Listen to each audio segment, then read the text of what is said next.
Hello दोस्तों, कैसे हैं आप सभी? उम्मीद है अच्छे होंगे, बहुत अच्छे से अपनी तैयारी कर रहे होंगे। आज हम हिंदी का प्रैक्टिस सेट नंबर 9 शुरू करने जा रहे हैं, जो आपके आने वाले exam UP police constable, SSC GD और उत्तर प्रदेश लेखपाल के लिए बहुत ही महत्वपूर्ण प्रश्न होने जा रहे हैं।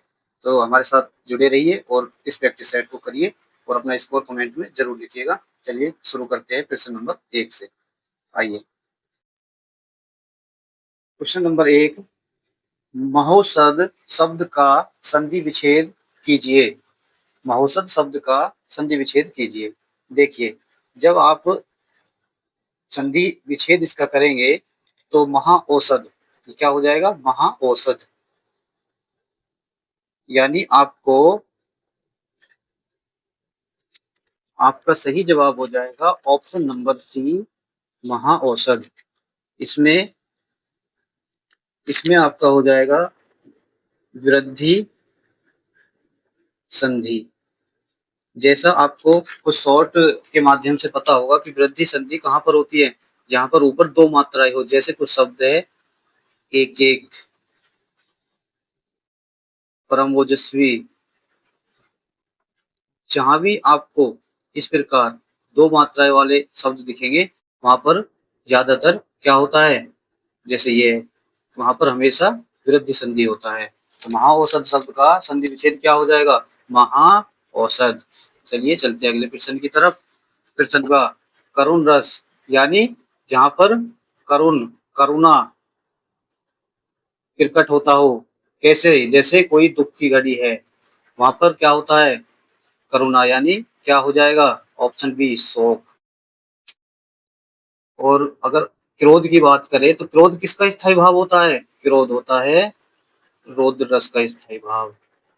जहां पर गुस्सा आए, क्रोध की बात हो। उत्साह, उत्साह अगर देखे तो जहां पर आपका रोम रोम खड़ा हो जाए, उत्साह यानी किसी कार्य को करने के प्रति एकदम जुनून आप में हो। जैसे मान लीजिए, अगर आपको कोई महाराणा महाराणा प्रताप के किस्से सुना रहा है कि किस तरह वो युद्ध लड़ा करते थे, तो आपके अंदर जो एक उत्साह पैदा होगा, वही वही क्या हो जाएगा? वीर रस का स्थायी भाव हो जाएगा। यानी उत्साह, उत्साह किसका स्थायी भाव है? उत्साह है वीर रस का स्थायी भाव। विस्मय, अगर विस्मय की बात करेंगे तो विस्मय होता है आपका अद्भुत रस। अद्भुत रस, अद्भुत रस यानी कोई बात इतनी बढ़ा चढ़ाकर जिस पर यकीन करना मुश्किल हो, वहां पर अद्भुत, एकदम ऐसा कोई कार्य जो अचंभित कर दे आपको, वहां क्या हो जाएगा? अद्भुत रस। यानी उसका स्थायी भाव विस्मय है। प्रश्न नंबर 3, मुझे आज खाने का मन नहीं होती है। इसमें आपसे पूछ रहा है कि इस वाक्य में अशुद्ध अंश, अंश देखिए, यहां से भी आपका पर्यायवाची क्लियर हो रहा है। अंश, ये वाला अंश किसको बोलते हैं? यानी ऐसा कोई हिस्सा। अंश यानी हिस्सा, भाग। मुझे आज खाने का मन नहीं होती है, तो कहां पर आपको कमी महसूस हो रही है? आपको कमी महसूस हो रही है यहाँ पर। क्या हो जाएगा इसका? मुझे आज खाने का मन नहीं होता है। क्या हो जाएगा? मुझे आज खाने का मन नहीं होता है। तो ऑप्शन डी आपका आंसर। ऑप्शन नंबर 4, जहां एक ही वर्ण की बार बार आवृत्ति होती है वहां अलंकार होगा। जहां एक ही वर्ण की बार बार आवृत्ति होती है वहां कौन सा अलंकार होगा? पिछले भी प्रैक्टिस सेट में आपको पढ़ाया है, वर्ण की आवृत्ति जहां बार बार होती है वहां होता है आपका अनुप्रास अलंकार। याद रखिएगा, क्या होगा? वो हो जाएगा आपका अनुप्रास अलंकार। जैसे जैसे एग्जाम्पल हम लेंगे तो, चारु चंद्र, चारु चंद्र की चंचल किरणें, चारु चंद्र की चंचल किरणें खेल रही थी जल थल में, खेल रही थी जल थल में। तो जिस तरह आपके च वर्ण की बार बार आवृत्ति हो रही है, तो क्या हो जाएगा? अनुप्रास अलंकार। अब हम देखते हैं यमक। यमक क्या होगा? यमक में होता है दो या उससे अधिक शब्द आए और उसके अर्थ भी अलग अलग हो, वहां पर आपका हो जाएगा यमक अलंकार। इसका एग्जाम्पल है कनक, कनक ते सौगुनी, कनक कनक ते सौगुनी माधकता अधिकाय। तो कनक कनक आ रहा है ना, एक कनक सोने के लिए और एक कनक धतूरे के लिए। और श्लेष, श्लेष का होता है शब्द एक अर्थ अनेक। क्या हो जाएगा शब्द का? श्लेष का, श्लेष अलंकार का होता है शब्द एक अर्थ अनेक। यानी किसी पंक्ति में एक शब्द अनेक अर्थ प्रकट करता हो, वहां पर आपका हो जाएगा श्लेष। जैसे अगर उदाहरण हम इसका देखेंगे तो सिंपल तरीके से देखते हैं, वह फल बहुत मीठा है। अब आप देखेंगे कि जो फल है, यानी आपको खाने वाले फल का आभास हो रहा है, वह फल बहुत मीठा है, ये भी हो जाएगा। और एक फल इसका परिणाम के रूप में भी यहाँ पर इस्तेमाल हो सकता है, परिणाम, वह परिणाम बहुत मीठा है। तो इस तरह एक शब्द ने दो अर्थ हमको प्रकट किए। उपमा, उपमा, उपमा का होता है समीप, समीप, तुलना, तुलना, जहां पर तुलना की जाए। उसका मुख चंद्र सा है, उसका मुख चंद्र सा है, सा, ऐसे शब्द इसमें आते हैं। क्वेश्चन नंबर 5, जागना मूल क्रिया का प्रथम प्रेरणार्थक रूप होगा। देखिए प्रेरणार्थक क्रिया होती है जहां पर कर्ता स्वयं ने करके दूसरे को कार्य करने के लिए प्रेरित करता है, प्रेरणा देता है या दूसरे से करवाता है, वहां पर प्रेरणार्थक क्रिया होती है। तो यहाँ पर इसने पूछा है हमसे प्रथम, प्रथम, तो प्रथम जागना का हो जाएगा, जागना का हो जाएगा जगाना, जबकि जगवाना तो हो जाएगा द्वितीय प्रेरणार्थक, यानी जहां पर किसी अन्य से किया जाए। जैसे, जैसे एग्जाम्पल है आपका, माँ बच्चे को जगाती है।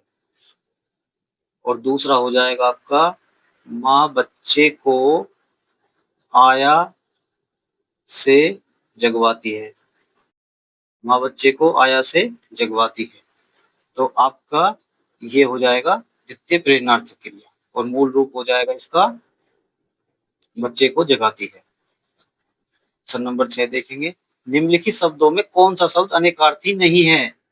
यानी अनेक प्लस अर्थ, जिसका अनेक अर्थ नहीं है, ऐसा शब्द बताइए। जैसे आपका ऑप्शन ए है कनक, कनक मैंने आपको बताया था अभी ऊपर समझाया था उदाहरण में। तो कनक जो है सोना और, सोना और धतूरा दोनों के लिए इस्तेमाल हो जाता है। इसी तरह, इसी तरह अगर अनंत को देखेंगे तो अनंत का अर्थ शून्य भी होता है और जिसका अंत ना हो, जिसका अंत न हो। इसी प्रकार महावीर, महावीर, महावीर हम हनु, हनुमान जी के लिए भी बोल देते हैं, इनका पर्यायवाची है। और महावीर जो है एक जैन धर्म के गुरु भी रहे हैं। लेकिन जो हत्या है, हत्या से हमें कोई अनेकार्थ नहीं पता चल रहे हैं, इसलिए आपका ऑप्शन डी करेक्ट आंसर हो जाएगा। प्रश्न नंबर 7, निम्नलिखित शब्दों में से तद्भव शब्द को पहचानिए। यानी 3 शब्द आपके तत्सम हैं जो संस्कृत से ज्यों के त्यों लिए गए हैं, और एक शब्द आपका तद्भव है। जब आप देखेंगे तो आप ऐसे भी पता लगा पाएंगे, क्योंकि आजकल जो हम शब्दों का प्रयोग करते हैं वो तद्भव ज्यादा शब्दों का प्रयोग करते हैं, तत्सम उतना प्रयोग नहीं रहा है। लोगों ने अपनी सुविधा अनुसार शब्दों को तोड़ मरोड़ कर अपनी भाषाओं में प्रचलन कर लिया है। जैसे पाषाण, पाषाण तो आपको दिख रहा है कि पाषाण एक तत्सम शब्द है, इसका तद्भव क्या हो जाएगा? तद्भव हो जाएगा इसका पाषाण। कंगन, कंगन जहां पर ऊपर अंक की बिंदी आती है वो शब्द हमेशा क्या होते हैं? वो शब्द हमेशा तत्सम होते हैं, ये आप पहचान लीजिएगा। प्यासा, प्यासा, और दिए आपका पक्ष, पक्ष आपका, पक्ष आपका एक तत्सम शब्द है, पक्ष का तद्भव होता है पंख। तो आपका ऑप्शन सी प्यासा क्या हो गया? तद्भव, ये करेक्ट आंसर है। अगर सबसे इंपॉर्टेंट है ये, प्यासा का तत्सम, प्यासा का तत्सम होता है पिपासु। यह बहुत ज्यादा पूछा जाता है परीक्षा में, आपको याद कर लेना है। प्रश्न नंबर 8, निम्नलिखित वाक्यों में से संबंध कारक वाले वाक्य को पहचानिए। राम खाना खाता है, राधा का कुत्ता बहुत तेज दौड़ता है, राम ने रावण को मारा, माँ अपने बच्चे को मारती है। तो आप देखेंगे राम खाना खाता है, राम खाना खाता है, राम ने रावण को मारा, कर्ता ने कर्म को, यहाँ पर क्या हो जाएगा, यहाँ पर हो जाएगा कर्म कारक। कर्म कारक, कारक कितने होते हैं, कारक 8 होते हैं। माँ अपने बच्चे को सुलाती है, कर्ता ने कर्म को, यहाँ पे भी आपका कर्म कारक हो जाएगा। राम खाना खाता है, ये आपका हो जाएगा कर्ता कारक। और यहाँ पर आपका जो संबंध कारक है वो है ये राधा का कुत्ता। यहाँ पर राधा और कुत्ते के बीच संबंध यानी क्या आ रहा है, कारक आ रहा है, क्या का, राधा का कुत्ता। संबंध, संबंध में क्या होते हैं, का, की, के, का, की, के, को नहीं होता है, कभी आप कंफ्यूज हो जाए, ये नहीं होता है, का, की, के, रा, री, रे, ना, नी, ने, इस तरह। तो का शब्द कहाँ पर है, ऑप्शन बी में, ये आपका करेक्ट आंसर हो जाएगा। फिर से नंबर 9 देखेंगे। सुरेश गीत गा रहा था, वाक्य में काल है। सुरेश गीत गा रहा था, वाक्य में काल है।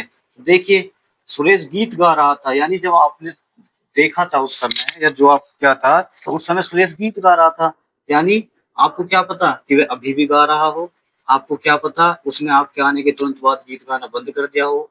तो आप जिस क्रिया में छोड़ कर आए थे उस समय वो गीत गा रहा था, तो वही आपको बताना है, यानी इसका हो जाएगा अपूर्ण भूत।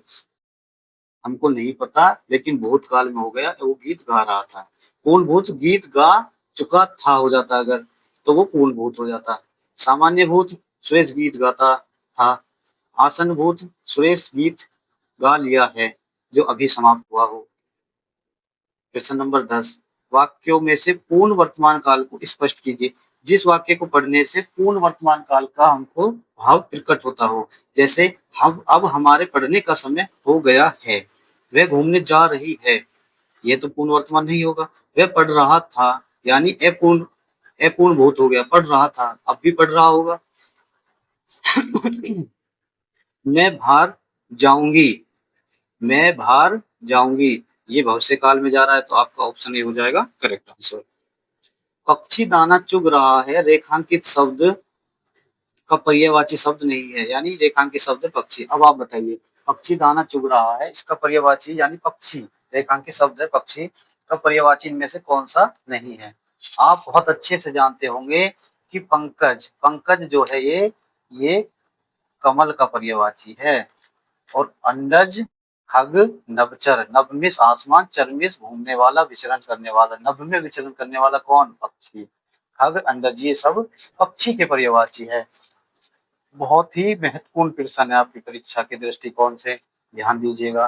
प्रश्न नंबर 12, कहाँ राजा भोज कहाँ गंगू तेली, लोकोक्ति का अर्थ होगा। कहाँ राजा भोज कहाँ गंगू तेली, यानी बहुत एक राजा तुल्य और एक बहुत ही निम्न स्तर व्यक्ति में तुलना की जा रही है, यानी विशिष्ट और सामान्य व्यक्ति की तुलना। Option A correct answer. प्रश्न नंबर 13 देखते हैं। निम्नलिखित में कौन सा वाक्य अशुद्ध है। आज मैं यही रहूंगा, सज्जन लोग भला ही सोचते हैं, क्या तुम कॉलेज जाते हो, अभी तक पत्र नहीं मिला है। तो इसमें आपका अशुद्ध वाक्य अगर मैं देखूं तो वो हो जाएगा ऑप्शन बी। क्यों हो जाएगा, क्यों हो जाएगा, क्यों, इसलिए हो जाएगा क्योंकि जो सज्जन शब्द है अगर आप उसे देखेंगे तो सत्जन, यानी जन, जन मीन्स लोग, जन जो शब्द होता है वो किसके लिए प्रयोग होता है, लोग, यानी लोगों का इस्तेमाल तो इसमें हो चुका है, तो इसलिए ये जो अलग से लोग आया है ये इसमें त्रुटि है, इसीलिए ये वाक्य अशुद्ध है। सज्जन भला ही सोचते हैं, इसका क्या हो जाएगा, सज्जन भला ही सोचते हैं, ये सभी सही शब्द है। जैसे एक उदाहरण आप समझ लीजिए, बहुत महत्वपूर्ण है। रविवार के दिन मैं क्रिकेट खेलने जाऊंगा। अब आप बताइए क्या ये शुद्ध है या अशुद्ध है, रविवार के दिन मैं क्रिकेट खेलने जाऊंगा, ये गलत है। क्यों गलत है, क्योंकि अगर रविवार आ गया है तो वहां पर दिन का इस्तेमाल नहीं होगा। रविवार को मैं क्रिकेट खेलने जाऊंगा, ये आपका शुद्ध वाक्य हो जाएगा। प्रश्न नंबर 14, निम्नलिखित में से कौन सा जोड़ा सही नहीं है? कौन सा जोड़ा सही नहीं है? बेटी बेटियां सही है, डिबिया डिबिये देखते हैं, श्रोता श्रोतागण, यानी आप क्या इसमें इसमें आपका देख रहा है पुल्लिंग और स्त्रीलिंग। वधु वधुए, ये भी सही है। यानी सही कौन सा नहीं है? डिबिया और डिबिये, डिबिया और डिबिये। इसका क्या हो जाएगा? इसका हो जाएगा डिबिया। चंद्र बिंदु अंत में, आपको बताया था ऐसे वाक्यों का शुद्ध रूप ये होता है। क्वेश्चन नंबर 15, वाक्य को समाप्त करने के लिए जिसका प्रयोग किया जाता है उसे क्या कहते हैं? वाक्य को समाप्त करने के लिए, जैसे कोई एक वाक्य होता है, राम स्कूल जाता है, तो आपने कहीं जब वाक्य लिखा हुआ देखा होगा न्यूज़पेपर में या किसी बुक में, राम स्कूल जाता है, तो ये जो ऐसे लास्ट में जो ये होता है, इसे क्या बोलते हैं? इसको बोलते हैं पूर्ण विराम। इसका प्रयोग किया जाता है पूर्ण विराम का। ऑप्शन बी आपका करेक्ट आंसर हो जाएगा।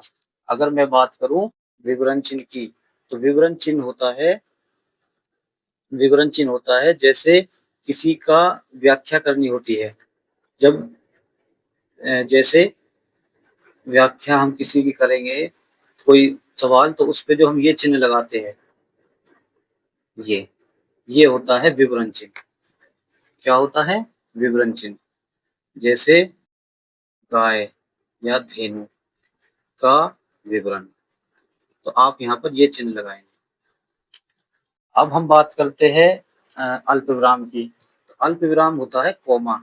कहाँ लगता है? जैसे राम कॉमा लक्ष्मण कॉमा शत्रुघ्न किसके? राजा दशरथ के पुत्र थे। तो ये जो कॉमा लगता है इसे अल्प विराम बोलते हैं। अब आपका देखेंगे हम उपविराम। उपविराम होता है ये दो बिंदु। जैसे कोई लाइन आप देखेंगे ये लिखी हुई, विज्ञान वरदान या अभिशाप, ये ऐसे जो प्रयोग किया जाता है। प्रश्न नंबर 16, जिसका संबंध अध्यात्म से है, एक ही शब्द होगा। आप अच्छे से ऑप्शन देखकर पहचान पाएंगे। ऑप्शन ए आध्यात्मिक। धार्मिक मतलब धर्म से संबंधित, शास्त्रीय मतलब शास्त्र से संबंधित, और नैतिक मतलब नीति से संबंधित। प्रश्न नंबर 17, वर्णों के समुदाय को क्या कहते हैं? ये बिल्कुल आपके आए हुए क्वेश्चन है और आजकल इसी तरह के क्वेश्चन आते हैं। वर्णों के समुदाय को क्या कहते? वर्णमाला कहते हैं। वर्णों के समुदाय को वर्णमाला। शब्दों में से विशेषण पहचानिए। जो संज्ञा और सर्वनाम की विशेषता बताए उसे क्या कहते हैं? विशेषण। तो संज्ञा और सर्वनाम, आपको शब्दों इसकी पहचान क्या है? इसकी पहचान है शब्दों का प्रयोग कर लेना है। जैसे जो आपको ऑप्शन दिया है, आप उसका अगर वो विशेषण की जगह फिट बैठ रहे हैं तो वही आपका आंसर हो जाएगा। जैसे जैसे वह ऐतिहासिक घटना बहुत ही चर्चित थी। ऐतिहासिक घटना, तो क्या किसी घटना की विशेषता बता रहा है? हमको ऐतिहासिक शब्द बता रहा है कि वो घटना बहुत ही चर्चित थी। तो ये एक तरह से विशेषण है जो आपका श्योर है। अब आगे देखिए, अगर आप इन शब्दों का प्रयोग करेंगे तो ये कहीं भी किसी की विशेषता नहीं बता पाएंगे। जैसे आश्वासन, उसने हमको झूठा आश्वासन दिया। तो क्या आश्वासन इसकी विशेषण की जगह आ रहा है? नहीं, विशेषण तो झूठा हो गया। सच्चा आश्वासन दिया। आश्वासन तो संज्ञा या सर्वनाम का काम कर रहा है। ऐसे ही अपेक्षा, झूठी अपेक्षा, उपासना, ढोंगी उपास, इस तरह मतलब ये शब्द यहाँ पर फिट नहीं बैठते हैं। आपको विशेषण का पहचान करनी है तो वाक्य बनाकर देखना है। प्रश्न नंबर 19, हमें प्रतिदिन सूर्य नमस्कार करना चाहिए। हमें प्रतिदिन सूर्य नमस्कार करना चाहिए। रेखांकित शब्द को पहचानिए। अब आप देखेंगे इसमें रेखांकित शब्द हो जाएगा आपका क्या? प्रतिदिन। अब आप खुद से करिए इस क्वेश्चन को। हमें प्रतिदिन सूर्य नमस्कार करना चाहिए। तो प्रतिदिन, प्रतिदिन आपका होता है, प्रतिदिन आपका होता है अव्यय। अव्यय, अव्यय शब्द का मतलब देखेंगे आप, अगर इसे संधि विच्छेद करेंगे तो क्या हो जाएगा? ए प्लस व्यय। व्यय मतलब खर्च। अव्यय वे होते हैं जो खर्च न होते हो, यानी चाहे किसी भी चाहे किसी भी लिंग, वचन या काल का वाक्य हो या कोई भी कारक हो, जो अव्यय होते हैं, अव्यय परिवर्तित नहीं होते, अव्यय परिवर्तित नहीं होते, तो उसे ही अव्यय बोलते हैं। सर्वनाम, कारक, उपसर्ग सब बदल जाते हैं, लेकिन अव्यय, तो प्रतिदिन क्या है? प्रतिदिन हो जाएगा आपका अव्यय। प्रश्न नंबर 20, कृति आघात का संधि रूप क्या होगा? देखिए, कभी आपको शब्द देके संधि विच्छेद पूछ लेगा, या कभी उसका संधि विच्छेद देकर संधि पूछ लेगा। तो कृति आघात का हो जाएगा प्रत्याघात। क्या हो जाएगा? प्रत्याघात।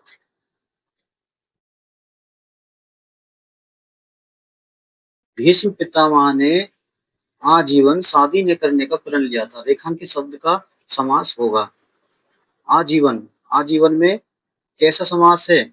आजीवन में है अव्ययीभाव समास। कौन सा अव्यय देख रहे हैं? अव्यय। अभी ऊपर एक शब्द आपको जो दिया था, क्या था वो? प्रतिदिन। प्रतिदिन। प्रतिदिन भी आपका कैसा है? अव्यय भाव है। आजीवन कैसा है? अव्यय भाव है। इनकी पहचान होती है शुरू में इनके, जैसे इसमें क्या लगा हो? आ। इनके शुरू में आ, प्रति, भर, भरपेट, निर, निरक्षर, बे, उप, ऐसे शब्दों का प्रयोग किया जाता है। वहां पर क्या होता है? अव्ययीभाव समास होता है। प्रश्न नंबर 22, मिलाप शब्द में कौन सा प्रत्यय है? प्रत्यय क्या होता है? प्रत्यय होता है जो शब्द में लास्ट में जुड़ता है, शब्द के लास्ट में जुड़ता है, उसे प्रत्यय बोलते हैं। अब देखिए आप, मिलना, मिल, मिल तो एक हो गया, तो इसमें क्या हो रहा है? इसमें हो रहा है मिल आप। किसकी ध्वनि आ रही है? मिल आप। तो ऑप्शन बी आपका। प्रश्न नंबर 23 देखेंगे, माता पिता लोहे के चने चबाकर बच्चों को पढ़ाते हैं। रेखांकित मुहावरा का अर्थ स्पष्ट कीजिए। माता पिता लोहे के चने चबाकर बच्चे को पढ़ाते हैं, यानी जो ये मुहावरा दे रखा है, लोहे के चने चबाकर, क्या बहुत ही आशा रखना ये होगा? नहीं। बहुत ही विश्वास रखना? नहीं। स्पष्ट, बहुत कठिनाई झेलना। लोहे के चने चबाना मतलब बहुत कठिनाई झेलना, ये आपका करेक्ट आंसर हो जाएगा। वाक्य के कितने प्रकार है? सीधा सीधा यही चीजें एग्जाम में बहुत पूछी जाती है। वाक्य के कितने प्रकार है? तो आप देखेंगे वाक्य के 3 प्रकार है। कौन कौन से वाक्य के होते हैं? सरल, संयुक्त और सरल संयुक्त, और एक होता है आपका मिश्र वाक्य। सरल वाक्य हो जाएगा राम स्कूल जाता है, ये क्या हो गया? सरल वाक्य। संयुक्त वाक्य में दो वाक्य आपस में जोड़ते हैं, उन्हें क्या बोलते हैं? संयुक्त वाक्य बोलते हैं। जैसे संयुक्त वाक्य हो जाएगा राम आया, क्या हो गया? एक वाक्य हो गया अपने आप में, और सो गया, सो गया अपने आप में एक अलग वाक्य हो गया, तो दो वाक्यों को जोड़ रहा है ना, इसे बोलते हैं संयुक्त वाक्य। मिश्र वाक्य, मिश्र वाक्य में ये होता है कि जो पहला वाला वाक्य होता है वह हमको एक अधूरेपन का भाव देता है, यानी वह प्रधान वाक्य हो जाएगा और अंतिम आश्रित वाक्य हो जाएंगे, यानी उसी वाक्य का हिस्सा रहेंगे। जैसे जैसे मैं आपको एक उदाहरण देता हूं कि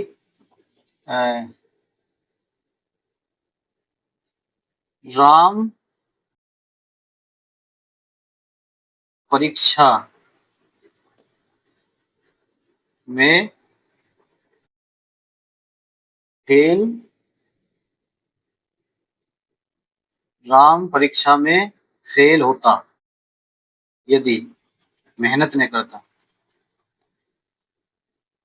मेहनत नहीं करता, क्या आपको कोई अलग से कुछ दे रहा है? आपको लग रहा है ना मेहनत नहीं करता कुछ अधूरा है, तो इसको पढ़ने से ये पूरा होगा। राम परीक्षा में फेल होता यदि मेहनत नहीं करता।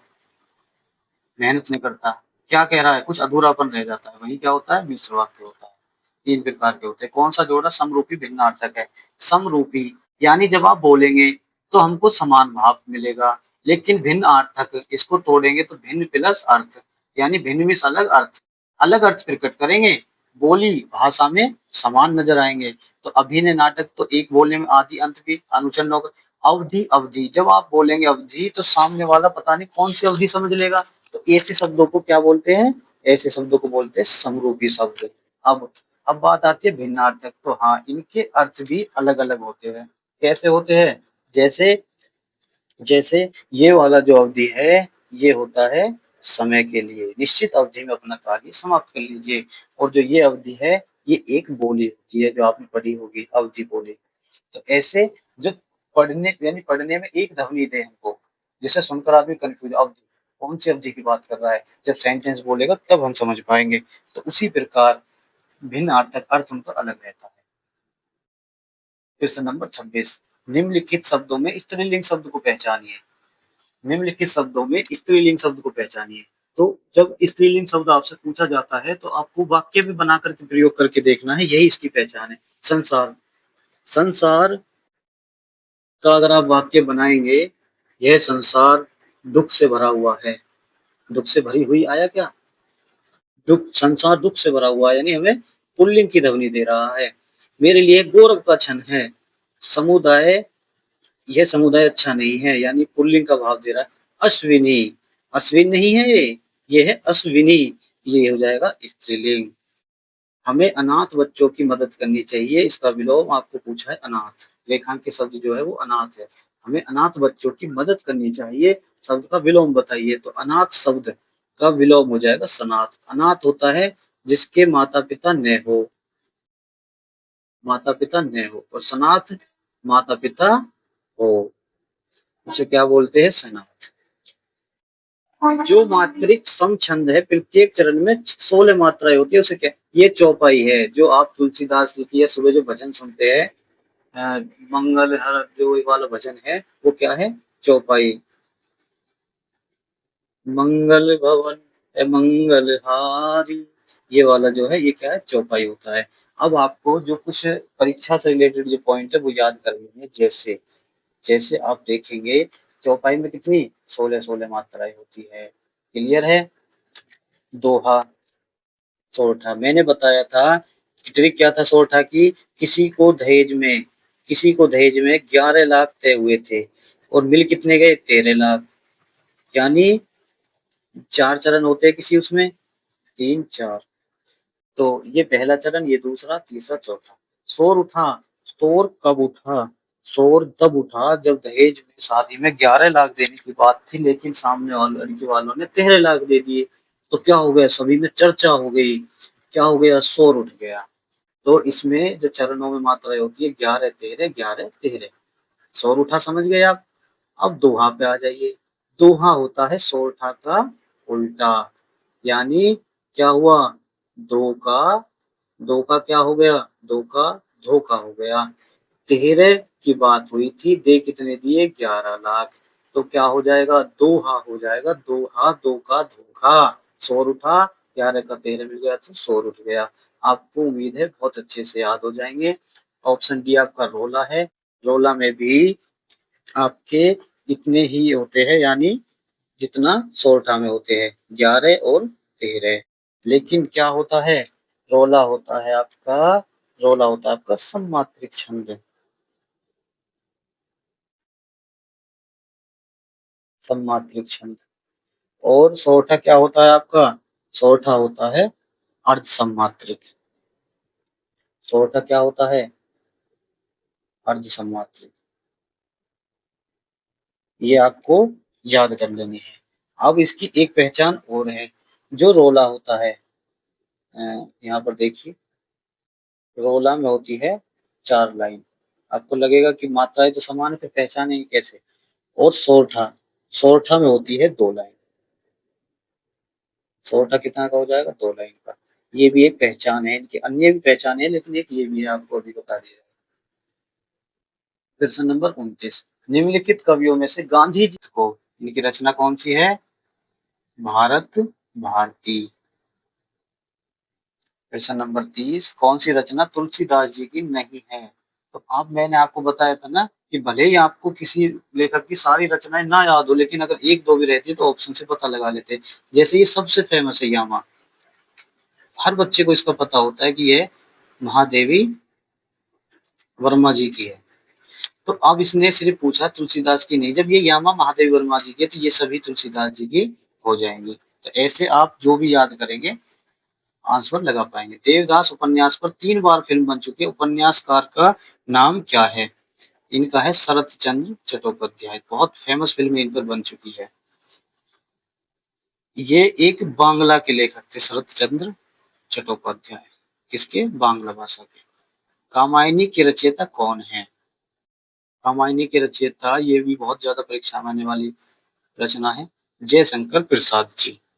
अब आपको एक चीजें और पूछ लेता है, एक क्वेश्चन और पूछ लेता है कि कामायनी में कितने सर्ग होते हैं? इसमें सर्ग होते हैं 15। अब ज्यादातर तो यही प्रश्न पूछा जाता है, कितने सर्ग होते हैं? 15। 15 सर्ग का संकलन कौन सा है? कामायनी। कामायनी के रचयिता जयशंकर प्रसाद। आपको जब ये याद हो जाएगा कि 15 सर्ग वाली कौन सी है? कामायनी, तो ये भी क्वेश्चन बन सकता है। अब नॉलेज के लिए मैं आपको बता रहा हूँ कि 15 सर्ग कौन कौन से होते हैं, तो उसमें से कुछ भी चाहे आपके याद हो या नॉलेज के, वो आपको काम आएगी, भले ही आप याद करो या मत करो, कोई दिक्कत नहीं है इसको। वो जो कामायनी के 15 सर्ग यानी जो अध्याय है 15, जिन अध्यायों से वह महाकाव्य बना है, ये सर्ग ये है।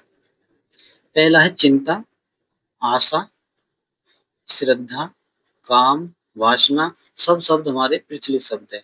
चिंता, आशा, श्रद्धा, काम, वासना, लज्जा, कर्म, ईर्ष्या, ईड़ा यानी तर्क बुद्धि, स्वपन, संघर्ष, निर्वेद, दर्शन, रहस्य, आनंद। अब आप अगर इसे याद करना चाहते हैं तो ये लाइन 3 याद रखिए। चिंता की आशा से श्रद्धा ने काम वासना को लज्जित किया। श्रद्धा की आशा से, चिंता की आशा से श्रद्धा ने काम वासना को लज्जित किया। कैसे? चिंता की आशा से। काम, कर्म की ईर्ष्या से ईड़ा ने स्वपन में संघर्ष किया। कर्म की ईर्ष्या से ईड़ा ने स्वपन में संघर्ष किया, ये याद हो गई। अब ये वाला है, ये वाला कैसे हो जाएगा? निद्रा, निद्रा, निद्रा को ऐसे मान के चलिए, निद्रा। अब नी से निर्वेद, जैसे दर्शन, रह से रहस्य, आ से आनंद, निद्रा। हो गए ना आपके याद? इसी तरह आप अपना स्कोर कमेंट में हमको बताइएगा और शेयर जरूर कीजिएगा 2 दोस्तों के साथ, और चैनल से जुड़े रहिए, लाइक एंड सब्सक्राइब करें। धन्यवाद, मिलते हैं अगले वीडियो।